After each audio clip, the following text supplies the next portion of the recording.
Hey everyone, this is Terry Mitchell with the Voice on Fire interview series. And if you are not familiar with what I've been doing, the Voice on Fire interviews are a platform for change makers, difference makers, action takers, people that are making a difference in their local community and also across the global village. So we're starting series 2 and kicking it off today with Clint Adams, who is from Queensland, so another local like myself here in Australia. Great to have you here with me today, Clint. Thank you for joining me. Thank you for having me, Terry. I really appreciate it. And being the first one of the second series, I'm pretty happy about that too. Awesome. Yeah, it's a great way to start the conversation. And I'm really keen to share with our audience what it is that you do. So there's a few questions that I'll ask you. Let's kick it off by starting with what it is you do, who you do it for, and why you do it. Let's get that conversation going and share with our audience what it is that you're actually involved in doing. Yeah, so what I'm actually doing right now, so I had a book come out earlier this year, which I've written around suicide prevention at a school level. And I won't go too far into my background, but my background has got a bit of psychology in it and worked as a counsellor and all that kind of stuff. And through my career, I've had exposure to disadvantaged kids. As a police officer, you go into houses, you see the people in prison, you see all this stuff. So there was a lot of exposure along the way. But what I'm doing right now is, off the back of the book, I've been working as a consultant for myself and really looking at kind of two spaces. One is working with adults in a work environment, working with mental health and running initiatives for them. I've been looking at some, FIFO workers. I've worked in FIFO before, worked with asylum seekers in Nauru and done a lot of behavioural management programs, a lot of mental health programs for adults. But the book is predominantly written because obviously adults have been kids once, and these themes follow them through in their mental health and just their health and well-being in general. And then also as leaders and all that kind of stuff. So I kind of backtracked, did a fair bit of more research on children, on development, on learning. And so the book's written around a story where I'm a character in the book helping a school deal with a young child's suicide, and lots of questions obviously get asked. People want, there's bullies involved. There's also people who stand by and do nothing, and all that kind of stuff comes into the equation. And so part of the way the book's written is about some initiatives to one deal with the suicide, and then two, try and see what things they can do to, I guess, enhance that psychological safety for kids at school level at a much earlier age, because that's the common theme I see coming through as adults at work. Is a lot of them don't have good, that psychological safety. And one of the things when I'm dealing with leadership programs and stuff like that is about helping companies develop that. And so I think that needs to develop not only at a work level, but at a school level and even at a home level with parents. When I'm running programs, I'd like to have the parents there when we're talking suicide prevention with kids. You want the parents there because they're such a big part of setting the tone for how their kids can, just come and talk to them. Because one of the issues with, you hear it quite often with suicides, sometimes there's no triggers. People don't see any changes. They don't know why. And then the question's always, why didn't they come and talk to me? We've got a good relationship. But this is the point about being really deliberate about what you're saying to your children. Why aren't they saying those things? Where is that fear factor for them that they're not coming and talking about it? And, certainly in adults, you see it a lot. There's a stigma attached to mental health. So they don't want to talk about it. The boss is a certain kind of person, got the old school mentality, like suck it up, princess, what's wrong with you and all this kind of stuff. So all those little things and those conversations that happen add to people not feeling safe to have the conversation. So, this is a big part of what I'm trying to do is get that message out about you got to be quite deliberate about creating that safety for a child, and the schools can do a lot more about that. I don't think they do that well either in a lot of circumstances. And it's not their fault. A lot of it is they don't know what they don't know, and I guess that's kind of what I'm trying to bring and really promote. And when I'm running sessions with teams, I go heavily into that side. And then we talk a lot about, a bit of the neuroscience of what's happening in a person's brain when they're having conversations with other people. Yep. There's a dialogue model I use come out of a book called Crucial Conversations and How to Have Them. And so a lot of that's about having conversations, feeling comfortable to talk with each other. And when you really look at leadership at a work level, it's people with good mental health. It's people with good ideas who encourage other people. We're the best managers, and they create that safety for it. When you've got problems in organizations, it's often because, the managers are that old school. They don't kind of promote that stuff. They don't make people feel comfortable. It's the old do it my way or the highway. So people work under a fear factor the whole time. And so, the part of mental health isn't just about you feeling happy every day. It's about you being effective as a leader, you being effective as a peer, all that stuff. So, it is like a holistic approach around it, but it can start a lot earlier. And that's kind of where I've been going with the book and the programs I run. That is just amazing. And you've covered off some really valuable information there. I think one of the big things that stands out for me is communication. And I like how you say we've got to be more direct about what we say. And the reason that's important to me is I trained as a psychiatric nurse quite a few years ago now. And one of the things that we got taught, which carries through, it's something that I still take with me today, is you've got to be bold enough to be able to say directly to the person that you feel might not be doing okay, say directly, are you thinking of self-harming? Because by addressing it directly and showing that you're confident and comfortable about addressing that subject matter with them, you've kind of diffused something that they've been too scared to speak about or uncomfortable or whatever the emotions going on that's led them to suppressing it. And also too, I think, as you've mentioned, and also something that's really important is we don't tend to know what to do once we say something that begins the conversation. We kind of, and I reflect on the quality of the Are You OK Day program or campaign. I think it's a fantastic notion, but it almost kind of leaves us wondering, well, I can ask, are you okay? But it's a yes or no answer. And then if the person says no, then what? What do we do from that point on? And I think we're not comfortable about having conversations because I think we have this mentality that, oh, but if I ask you if you're okay and you're not, then I'm supposed to help fix you. I said, well, it's not that. We've got Correct. 2 ears. Let's listen. Let's feel from the heart. Let's go from the mind and understand, how would I feel if I was really, really down in the dumps and just wanted someone to hear me? Are you sort of finding any of that kind of showing up in what you're doing, that perhaps it's lack of communication or lack of listening or any of those sort of issues? Yeah, I ran a session with, I was working for a company that deal with beef, and we had a lot of farms, and the farmers obviously, they're quite isolated. I'm talking way out, 16-hour drive kind of stuff. So they're very isolated. And I ran a session with a group of managers because they manage a lot of different farms, and they were kind of those, head stockmen kind of people and that kind of thing. And so you're right. A lot of times it's because, like you said, the first part is the conversation. The second part is the relationship with you as a person. So when I'm talking to the manager, it's like, you've got to spend time with your people. If you start asking questions about, are you okay? And you've never had a conversation with the person, not likely to happen. So it's a trust thing.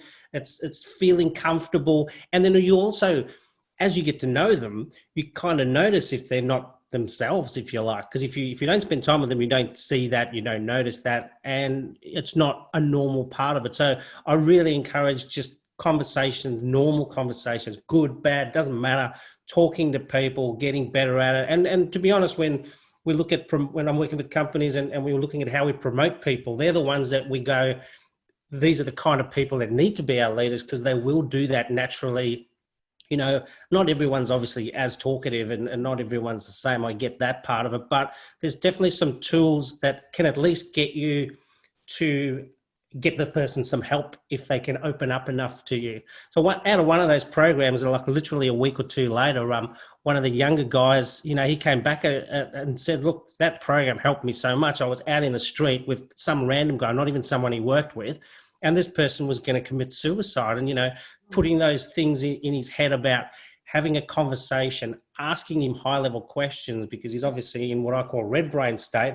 This is about now trying to get him thinking changing his focus a little bit. And so he said, I just remember you saying that in there, and I kept asking him these questions about, his family, how's this going to affect some other people? So by him doing that, he's reversing those gears. And so just practical things to have that conversation. I'm not here to fix you, but I am going to at least stand here and talk with you because, and all that kind of stuff. And so this guy was able to get him some help, and he ended up, averting a catastrophe for this young person. So, those are kind of ways I run my sessions, about people understanding a bit more about how, the amygdala really works, and then understanding that, by asking even different questions, you've got to use a different part of the brain. So the blood pumps back out of your body up in here because you've got to oxygenate that part of the brain. So, all those things. And if people understand that enough, they can use different methods themselves to kind of weave their way into distracting the person and getting them talking about more of a solution focused, and what the possible outcomes is going to be, who's going to be affected, those kinds of things. Whereas if you just stun mullet and say nothing and don't know what to do, and it's not their fault because a lot of people don't know about this stuff. And that's kind of the message about, getting to know a bit more about this.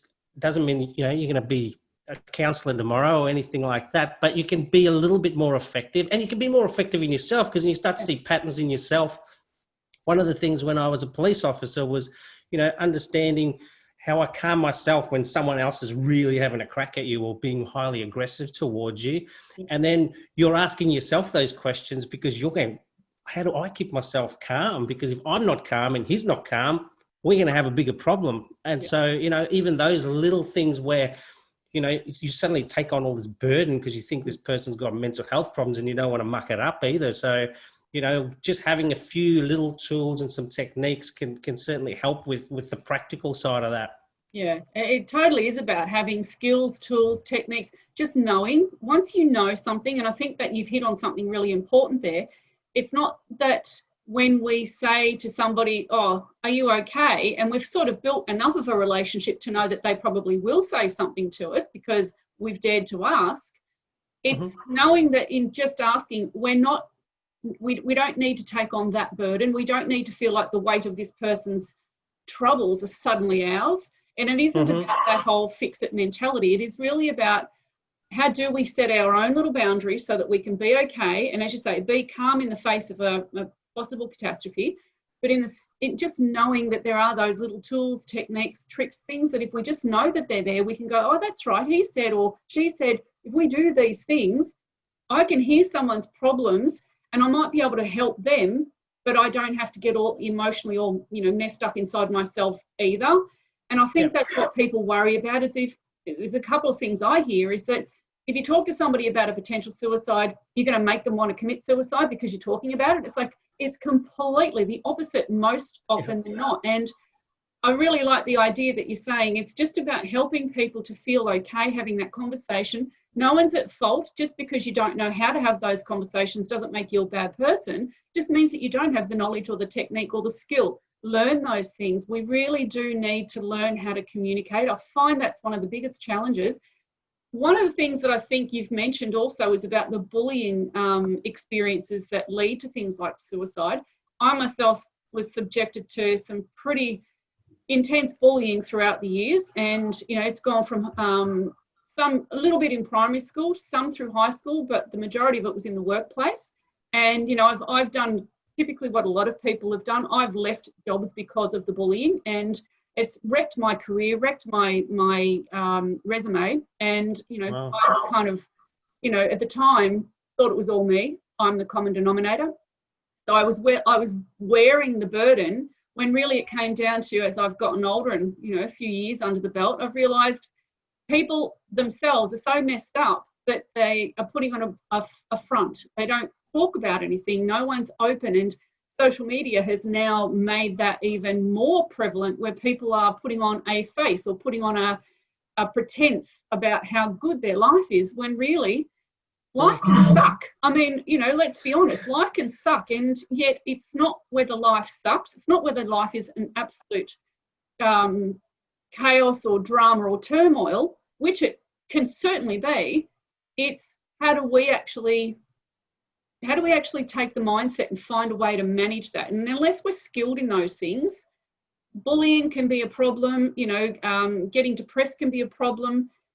Going down the pathway of choosing to end our life can be a thing that comes up in order to deal with it all. So what's your experience with the bullying, and how did that all lead to the writing of the book? So maybe let's go on to I've had some personal experience about being bullied. When I came over from South Africa, I was born in South Africa, over, so I'm a reasonably dark person, so you stand out a little bit, and having a South African accent didn't help me back then either. So I copped a bit of flack over that and over the years, but look, nothing as intense as some of the stuff that you're talking about.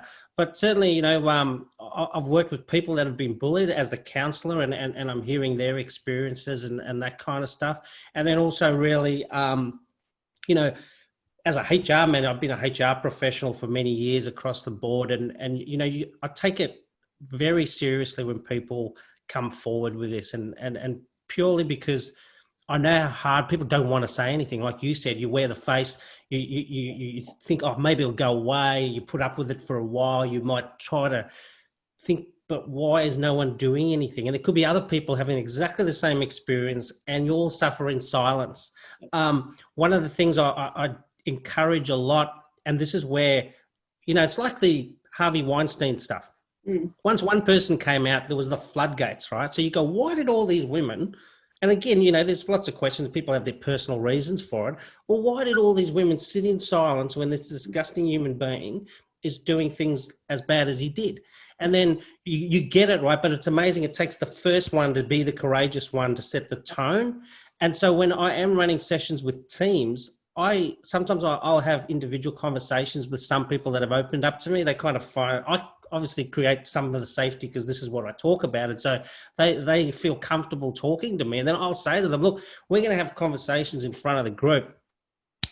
Are you okay to actually talk about that? Like the one that I ran with those farmers, one of the older guys in there, he said, look, I suffered from depression for many years.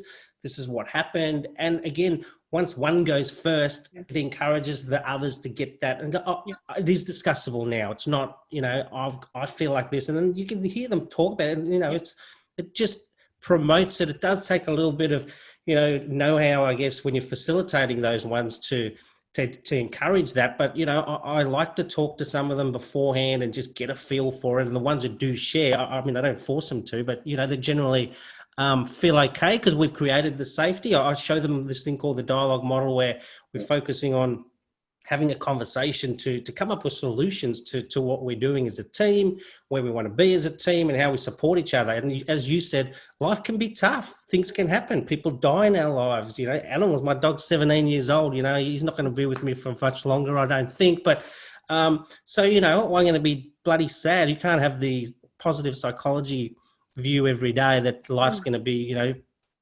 unicorns and butterflies kind of stuff. So, you know, we kind of have to help ourselves, but we can help each other so much more. Like the group can help you so much more. Like, you know, the research is clear that if you've got positive people around you, you've had good role models, you're part of the community, you're contributing to them, they're contributing to you. These men shed things. They all give you that good feeling, and your oxytocin levels go up and serotonin levels go up, and all this stuff happens at the same time because of all these things.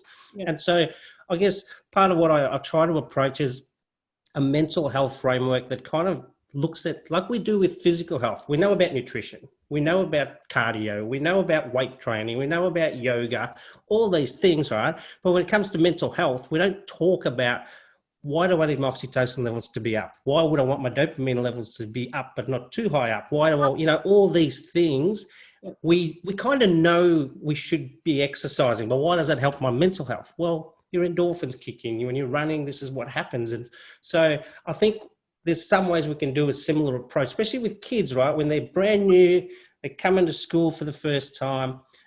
If teachers and schools know a bit more about this, they can have kind of set programs. It doesn't have to be the whole curriculum, obviously, but you'd have, you know, opportunities to have those conversations where ordinarily you wouldn't. So if you're a young, shy person who's had their hair pulled early in the day or something, and you don't talk about it, but they've created an environment where you feel comfortable, someone else says it first, and now they're calibrating with the rest of the group about what's good behavior, what's not so good behavior.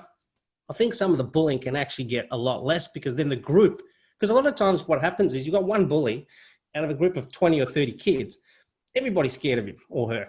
And, they don't kind of deal with it. They either shy away from them or try and treat them as nice as they can. And I'm talking about the early years too here, where, it can be stamped out a lot quicker, and it can be done in a way that helps everybody build a bit of resilience about feeling comfortable to talk about anything. Anything's discussable. Yep. Right? I mightn't agree with you, but it's still discussable. You say, Clint, I don't like what you did. I don't agree with you. That's okay. But there's a kind of a structured approach. Again, the teacher creates a safety. It's facilitated. So it's not just two kids in the car park having a go at each other. This is kind of, and that's how I run the sessions I run with, teams at a work level. It's just with kids, you can kind of do a lot more. They don't need to understand what's happening in their brain while they're doing this, but you're encouraging some of that courageousness, that feeling okay with not feeling okay, that kind of stuff. So yeah, it's kind of. Just lost some volume on there. Just bear with me one sec. I'm back. We're back.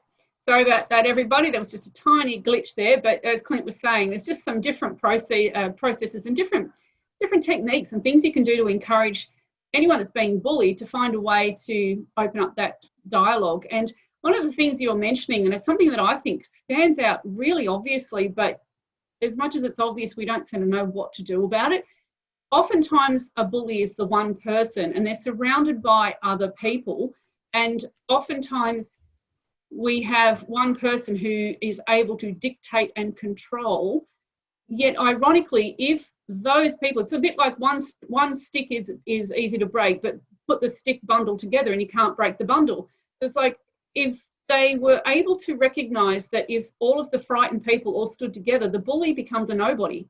And it's if we can just create that sensation that as an individual who's being bullied, and usually the one bully brings in a whole heap of other people who are too scared to go against them, so they become the bully's accessories.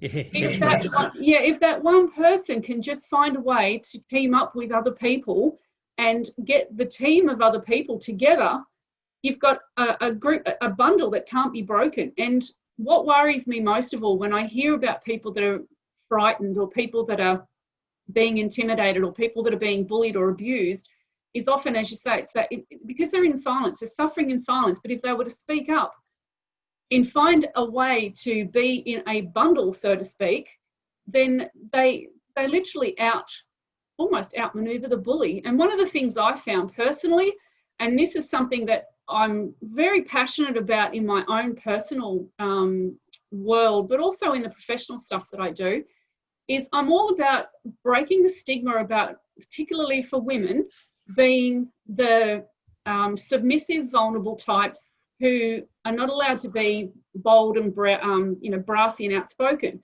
I myself have been approached in some fairly unpleasant situations by some rather unpleasant people. And one of the things that I learned was that if I it was a bit like the puff adder, if I puffed myself up, so to speak, and was very strong in my presentation and stared the person out and made it look like I was really angry and you wouldn't want to mess with me, that bully person backed off. And it's not a nice feeling that I have to become that persona, but if it's going to save me from being the bully's victim, and it diffuses the situation because the bully then realizes they can't target me because I'm an unpredictable entity. I'm not fearful, therefore I'm not going to behave in a predictable, fearful way.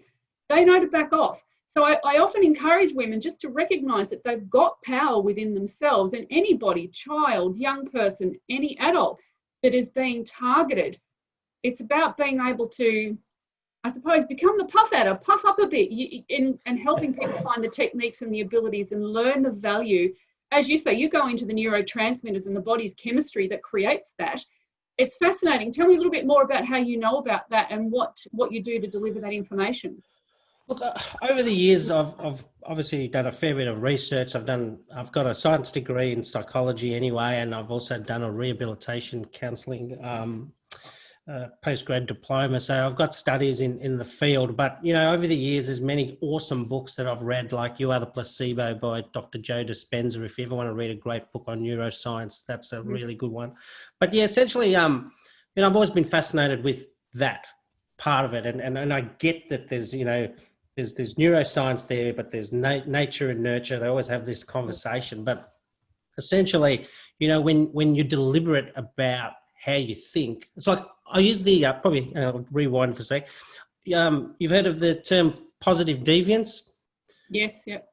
Yeah. So this is where somebody's gone through a hell of a lot of stuff, but they still come out fantastic. Then they're not seem to be affected. And when you read some of those biographies and that kind of stuff, you see that there's a point where they go, "No, I'm not taking this anymore. I'm doing something else." And then their focus becomes that. And so when you look at it from a neuroscience perspective, those things that are happening that are making them sad, making them angry, making them, depressed, are taken it's an amygdala kind of approach. So it's taking you to that place. It's your emotional center, but it's such a small part of the brain.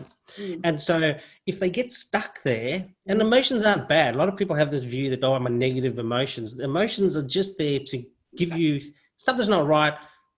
You need to do something. It's like just a little warning. So that's how I look at it and go, I'm feeling fearful because why? What's going on? Exactly. So you ask blue questions for yourself. So when you're using that prefrontal cortex, which is where we do our best thinking and planning and, problem solving, that's kind of where you look at all these books and all these autobiographies, they have that focus has changed for them. So they've not letting that dominate them. They're now really focused. And I guess for me, a lot of that insight came when I've run human synergistics LSIs. You've heard of that before? Heard of it, don't know a lot about it. So the Human Synergistics is just a company that does a lot of 360-degree feedback for managers all around the world. And it's a great little tool to give you kind of a profile of what you're like as a manager, but it's usually a 360. So this is what other people see of your behavior, how you interact with them. But you also do one for yourself. So it's how you perceive what you're doing to the world. Okay. So in a nutshell, one of the things that I noticed was when they show you the results, now they compare thousands of managers all around the world. So it's quite a good tool and the data's, valid. So the things that dominate the most is the worst 10% of managers have a profile where either their fight or flight is dominating them as a person. Yep. So their health's a lot worse. They're less effective. They seem to be less effective by their peers and the people that report to them. And so for me, that part was like, wow, if you are focusing on using that part of your brain and not getting stuck in either being angry or kind of submissive, you have a much better approach. It's a bit like what you said before, the bully, if they see that you're timid, they go, ha, I've got you. And it's that power struggle. But if you're actually comfortable in your own skin, not saying you have to be aggressive or anything, but effectively you're just going, sorry, I'm not taking that. You're making a stand, you're sending a clear message, and your body does change. You actually, there's statistics in the police when I was to do policing that talk about why some people didn't get mugged over other people. And the criminals are saying, I could tell the way they were walking and their strut. I'd rather pick on that person who's all closed in and looking timid. I don't want a big fight. I'm not, that courageous myself. So all those things come into the equation around how you're feeling, how your body is. Because when you make that decision to go, right, like you just said there, you can almost see you, like you said, you feel better, you're holding yourself better, and you're pushing that positivity out there. Whereas if before you'd probably go, I don't really want to talk to this person, they're nasty, here they come again, and then that also sends some signals out. So, all those things come into your body science, the unconscious brain and the conscious brain are such a key part. And so the things that I love about those books I was talking about before is when they focus, it's conscious. We can do our best stuff when we're consciously going, I don't want to be this timid person. I want to be that, or I want to change something in my life. It's when we do that and it's deliberate and you're making steps, like even stuff like goal setting, it actually pushes up your hormones because you're more motivated and you get more of that buzz, and now you complete a task, you feel, hey, I've accomplished something, And so again, body chemistry and thought are so interrelated, and then your body follows because your body feels better about itself. When you're feeling healthy and everything's going, it's just that, you're just awake. And so, I kind of focus on a lot of those different things all through it.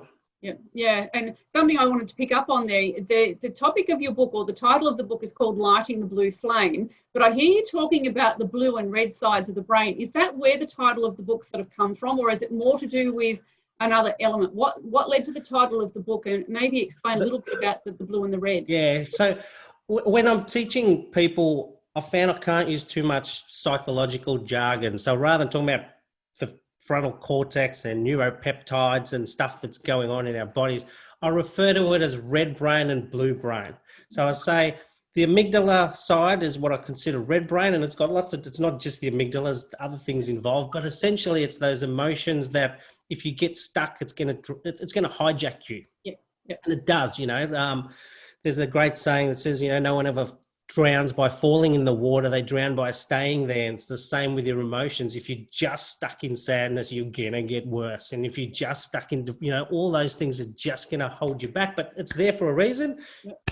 You take it on board, and then you can work on it, and then so those things is kind of how it is. But yeah, essentially the blue part comes from that reference to blue brain. Mm-hmm. And the flame is, I see that, anybody can be the spark to set off a whole group of people. And that's part of what the book's about, is about being the person to light that blue flame. And then more other people are doing the same things. And, you've got multiple people kind of spreading the word and doing other things. The book doesn't say this is what you must do. The book kind of really goes into, do you know about this stuff? Because if you know a bit about this, there's a lot of ways to the top of this mountain. Like there's lots of, some people are aligned to NLP, some people are aligned to cognitive therapy. There's all different stuff, and they all have some, successes because of this reason. It's about they're focusing differently. Some people just find religion and then they suddenly feel better about life, right? And again, it's a blue brain focus. They see hope in the future and all that stuff that come with, I'm not saying, you have to be religious, and I'm not aligned to any kind of religion but I see when people have had troubles and they go, well, I found this, and this is the people that helped me, and those things that can work. There's multiple versions of it, but I guess understanding why it works and why it made you better, or made that person better, because we're all different. We've had different upbringings, we look at things differently. There's some similarities obviously, but it's about, for me, it's about if people kind of, go on a bit of a journey and find out a bit more about themselves, and then they do mindfulness because it drops your brain waves and, all these things. And you go, wow, this works for me. I mightn't be a good runner, but I can do that. And, all that stuff. So it's about giving people, I guess it's kind of about being thought-provoking in the sense that go and find out about yourself. And if you know a bit more, here's a little bit. The good thing about the book, I've written it in a way that, like I said, I don't want to use the jargon for the average person, so to speak, because you can sometimes lose them in the detail. But I've got QR code links all through the book. So when people want to do the extra reading, it'll actually link them to those websites and some information that might help with that. And other books that I've read that I reference to. Can if you really want to read it, go and read it and find out more. But not everyone's that way inclined. Exactly. Yeah. No, I think what you've said is really valuable and important. There is understanding, and it is like, because I've come from my own experience with psychiatric nursing, I obviously had to learn psychology, sociology, anatomy, physiology, all of those different things. So I did learn a lot about how the body functions, how the mind functions, and typically what's wrong when the brain's not working properly. I don't tend to come from the mindset of believing that that depression or anxiety or any of the diagnosed medical conditions are just brain chemistry that's gone wrong. I think it's a lot to do with, and I say that because at a very young age, when I was in my late teens, dealing with my own issues at the time, the country doctor, lovely guy at the time, was very keen to provide me with a prescription for antidepressants because my brain chemistry was not functioning properly. And I remember even then sitting there thinking, that doesn't sound right to me. And obviously there wasn't Google around at the time, so there was a lot of books that I was reading. And I found what I was trying to understand was, what does he mean by the brain chemistry? Why is it just so easy to give me a prescription for something when internally what I felt was, if only someone was just listening to me, if someone would let me talk about what's really happening in my world. And I started to notice it's a lot to do with the mindset, but it's not that mindset stuff that we see all plastered all over things like Facebook that are all about you've got to stay in a positive mindset.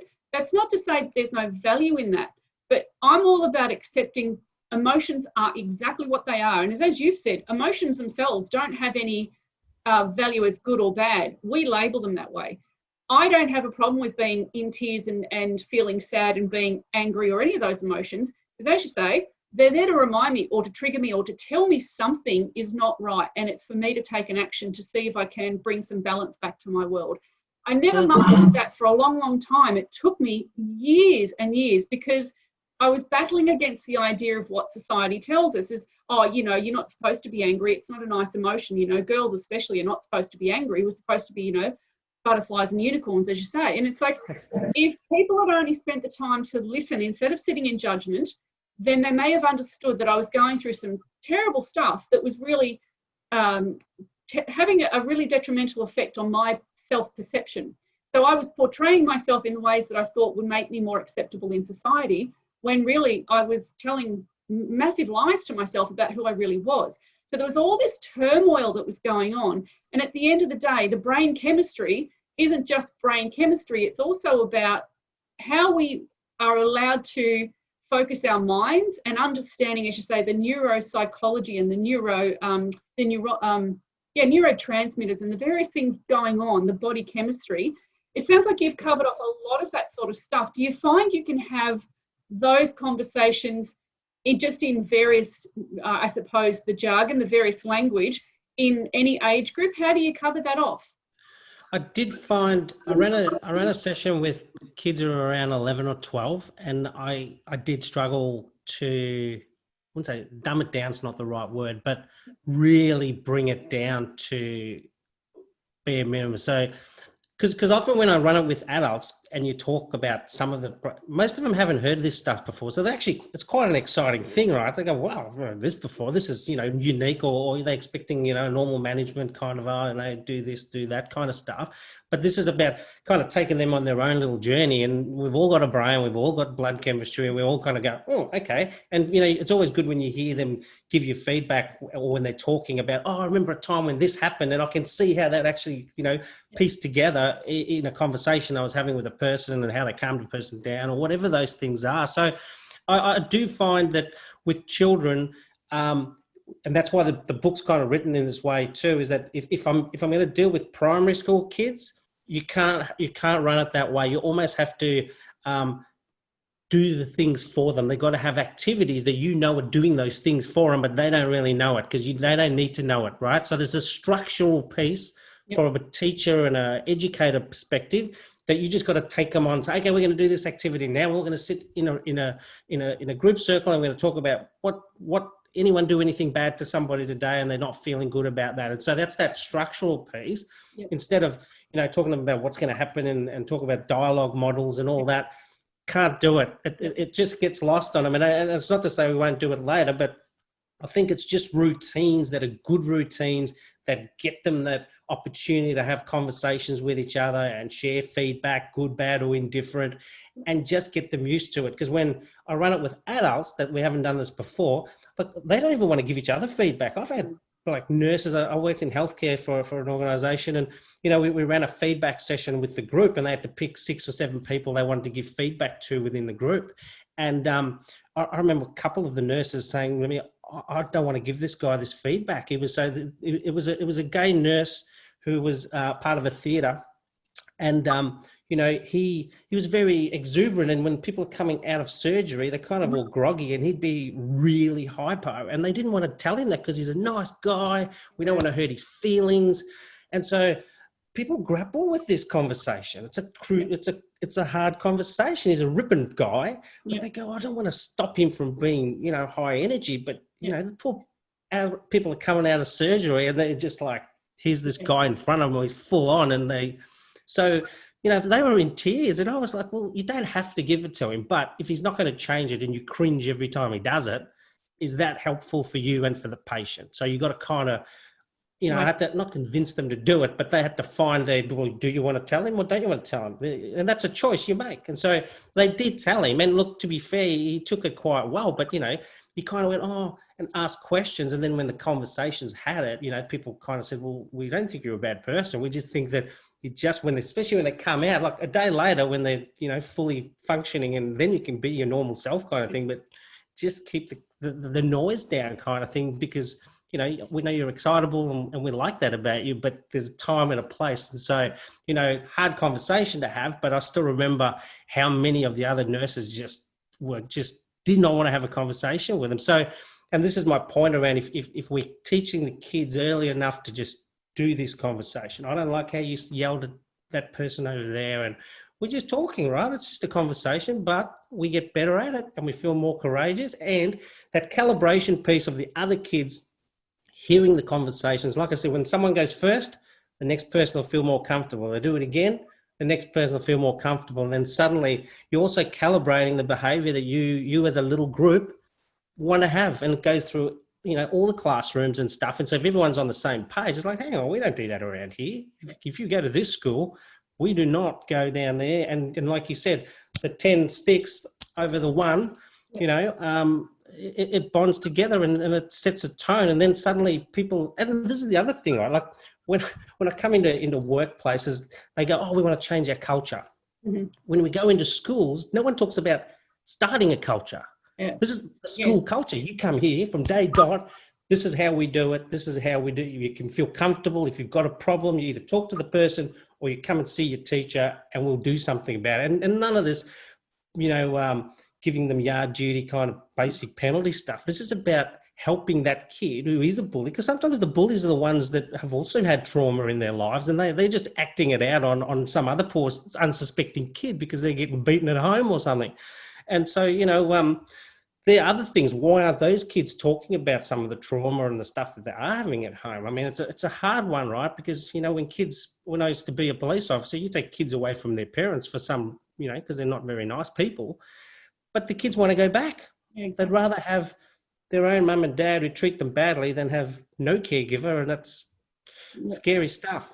Yeah. Look, honestly, I think you hit the nail on the head there. A lot of the time, the bully is the person who's probably going through the worst possible stuff. Now, that's not always the case, and we know that.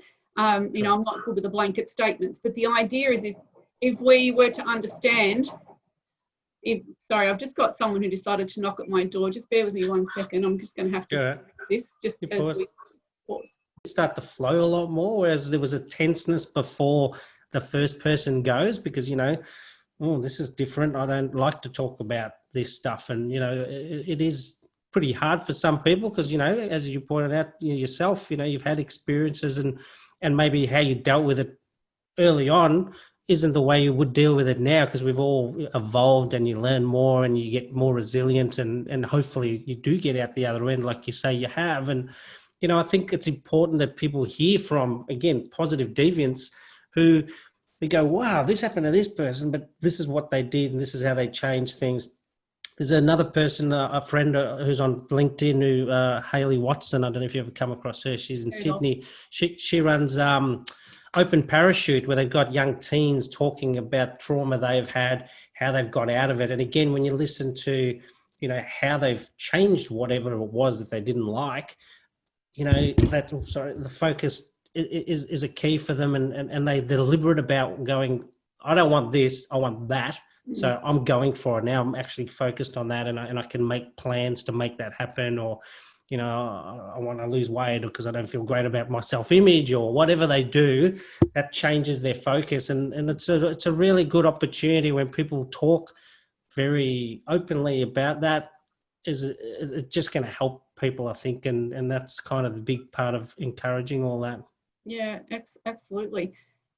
What I would love to do is give people an opportunity to know where to find you. So obviously you are on LinkedIn. Do you have any websites? Do you have any places where people can go online to find you if they wanted to find out more about what you do and get in contact with you?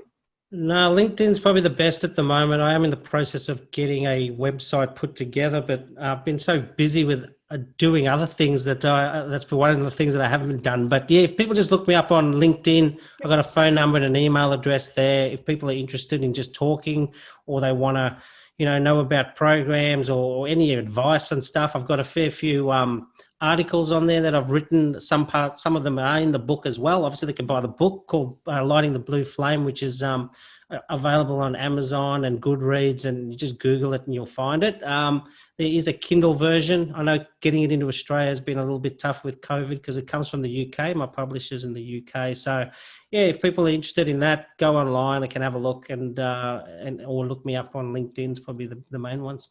Perfect, excellent. So as Clint's mentioned, he's written a book called Lighting the Blue Flame. It's a book that shares a story about a young person who has taken his own life, and it explores some of the different dynamics and conversations around that subject matter. And I think it's such a powerful concept and such a powerful subject matter, particularly as it deals with a younger person who has felt the need to end their life. And I think it's really important that we have these conversations, that we open up the dialogue to learn how to step beyond the "Are you okay" day mindset, which, look, it's a brilliant program. It just doesn't go far enough in our day and age. We need to learn to know what more to say. And I think it's really important that we are able to find people like you, Clint, that are willing to have those conversations, who've set up programs, who know how to have not only the conversations, but how to give tips and tricks and tools and techniques to the people who need to know, what do I do next? Someone's in a bit of trouble and I want to help them, but I'm too scared to because I don't know what to do and I don't want to make the situation worse. Clint's programs are designed to help you understand those things and what you can do. So as Clint said, he's available on LinkedIn. His details will be available in the bottom of the YouTube video, where you see all of the details about this in the description. And also on the podcast, you'll also find the details there. And if you wanted to contact Clint, by all means, do reach out to him. It's important that we have these experts and these conversations available to us that enable us to start breaking down some of these challenges and the barriers and the issues that we're having, and start helping people feel that it's okay to not be okay, and it's not the end of the world, and there are ways out of it. You've just got to surround yourself with the right people, and Clint's one of those right people. So, Clint, it's been a fabulous conversation. Thank you so much, in spite of all the technological challenges we've had. And it's even not recorded part of this conversation, which I'm a little disappointed with because we froze and it did all sorts of things. We've captured, I think, a really valuable conversation here. Let's perhaps just wrap it up with a quick summary. What is it that you do? Who do you do it for? And why do you do it? Yeah, look, the quick summary is, I guess, where I am right now. I've been thinking about, running initiatives. I've run a lot of leadership programs at a work level, but I've certainly, it bugs me that there's young people out there taking their own lives, and I wanted to do something that I thought isn't available right now, or doesn't appear to be at a school level, to help teachers, to help parents, and then ultimately to help the young people themselves, to, I guess, make themselves more resilient, be more comfortable with their humanity, and maybe just, think about their thinking a little bit. I don't think people do that enough, where you kind of go, why am I the way I am? Exactly. And so, you're asking those kinds of questions. For me, the book's written around encouraging that process, and yeah, just getting to know a bit more. There's a lot of good information these days. Yes, there's stuff on some of it, not all of it's obviously accurate enough, but there's plenty that is. And you can never, I don't think you can know too much about how you operate and get some insight about you. And then, ultimately we all want, I think everybody wants to have a great life where we're happy most of the time, bar a few events that will happen through our lives, and ultimately we want good, relationships and stuff. But understanding how you are can sometimes repel other people, because you've had a bad experience and now you're gun shy, so you don't want to go there again, and you leave yourself vulnerable, but that actually hurts you even more. And understanding a bit more about that stuff is important for anyone's growth, and I think a lot of that comes from people that have trauma early on, their relationships are slightly different because they do have that weariness about, letting people in their lives and allowing themselves to be loved and allowing themselves to have all that stuff that they can. And so, yeah, it's just important that people talk about it, to say, hey, just because you've got beaten down once doesn't mean it's going to be that way. And I think looking for mentors, like, through your life, it's not a bad idea to look through mentors and talk to people that have maybe got themselves through and listen and ask the questions of people and ask a conversation. A lot of people will talk about themselves if they feel comfortable with you. Yes. And that's the key part of all of it, I think. Yeah, absolutely. I think you've hit it on the head there. It's the more we know about ourselves, the more comfortable we are in our own skin, and the more normal we feel, as in a reference point out there, we can relate to some aspect of that and recognize that what I'm feeling, what I'm thinking is pretty much what others have said they think and feel. And even if someone doesn't articulate that they think and feel similarly to you, doesn't make you a bad person, doesn't make you flawed in any way, again, be comfortable in your own skin, find your mentors, find those people that you can talk with, ask the awkward questions. There's no bad question. There never is. Ask the question. Even if it's something you feel really embarrassed about, recognize that there's probably somebody out there who's gone through exactly that emotion and has had that same problem and probably has a really valuable answer there for you. And you won't know unless you ask. So it sounds like you've got some really valuable insights into how to be a good human being. Hope I am. Awesome. Well, it's been a fantastic conversation. Thank you so much for your time. And I would love to just encourage anybody who's watching or listening to this, either via the YouTube video or by the podcast, reach out to Clint. We are both available. We both can be of assistance to you in one shape or another. Certainly, Clint's got the established programs to be of assistance within any environment, the workplace, the schools. I'm here to help you in any way, shape or form. Reach out to me. Our contact details are available in the descriptions of either the video or in the podcast. Clint Adams, it's been fantastic. Thank you so much for your time. Thank you very much.